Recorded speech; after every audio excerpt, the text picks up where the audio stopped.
गया बेटा, तू जा जल्दी से मुंह उधर धो ले, मैं तेरे लिए खाना लगा देती हूँ।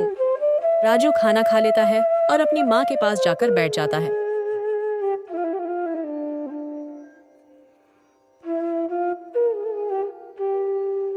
अरे राजू बेटा, कब तक ऐसा चलता रहेगा? मैं अब काम करके थक चुकी हूँ, अब मुझसे काम नहीं होता। मैं तुम्हें कितने दिन से कह रही हूँ, तुम मेरी बात पर ध्यान ही नहीं देते। कुछ दिनों पहले जो रिश्ता आया था वह भी तुमने ठुकरा दिया। कितनी अच्छी लड़की थी, फिर भी तुमने मना कर दिया। तुम आखिर चाहते क्या हो? आखिर तुम्हारे मन में चल क्या रहा है? तुम्हें मेरी कोई फिक्र है या नहीं? मैंने सोचा अगर घर में बहू आ जाएगी तो काम में मेरा हाथ पटा देगी, मुझे थोड़ा आराम भी मिल जाएगा, और अब मेरी उम्र भी हो चली है। बता नहीं कब ईश्वर का बुलावा आ जाए, इसलिए बेटा मैं तुम्हारी शादी करके निश्चिंत हो जाना चाहती हूँ। तुम समझते क्यों नहीं?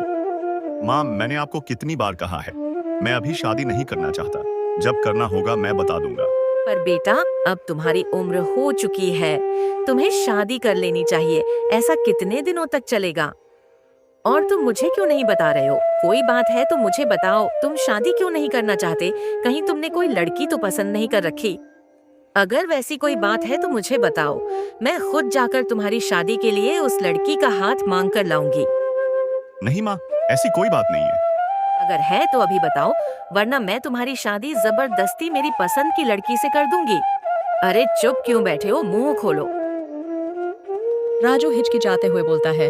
माँ, दरअसल एक लड़की है जिसे मैं पसंद करता हूँ और वह भी मुझे पसंद करती है। माँ, शादी मैं उसी लड़की से करना चाहता हूँ। तो बेटा मुझे बताओ, मैं जाकर बात कराती हूँ। क्या वह लड़की हमारे गांव की है? और है तो वह किसकी लड़की है? बताओ जरा। माँ, वह हमारे जमींदार की लड़की है। कहीं तुम जमींदार की लड़की सुमित्रा की बात तो नहीं कर रहे? हाँ माँ, मैं उसी की बात कर रहा हूँ। हे भगवान, क्या करूं इस लड़के का? तुझे पूरे गांव में क्या जमींदार की लड़की ही मिली थी? तू तो अच्छे से जानता है हम कहाँ और जमींदार कहाँ। हम दोनों परिवारों में धरती आसमान का फर्क है बेटा।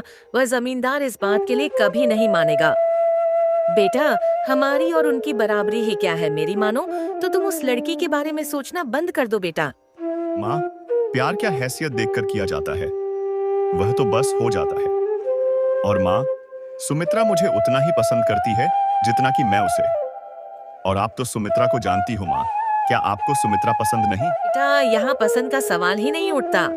सुमित्रा बेटी तो बहुत अच्छी है, स्वभाव से बड़ी प्यारी है, लेकिन बेटा उनमें और हमें बहुत फर्क है। ये रिश्ता नहीं हो सकता। वह जमींदार किसी भी कीमत पर इस बात के लिए नहीं मानेगा।